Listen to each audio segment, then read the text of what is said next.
Hello மக்களே! இன்னைக்கு நம்ம 1 மினிட் மூவில என்ன படம் பார்க்க போறோம் அப்படின்னு பார்த்தீங்கன்னா, பவன் கல்யாண் அவர்களோட டேக் ஆன் எமோஜி.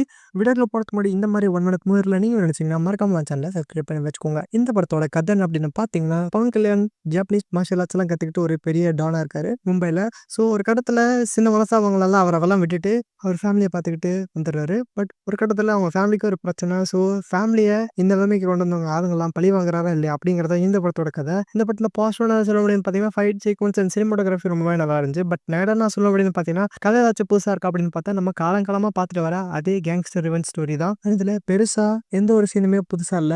ஒவ்வொரு சீனுக்கும் ஹீரோ இன்ட்ரோடக்ஷன் குடுக்குற மாரி ரொம்பவும் பில்டப் தான் இருக்கு.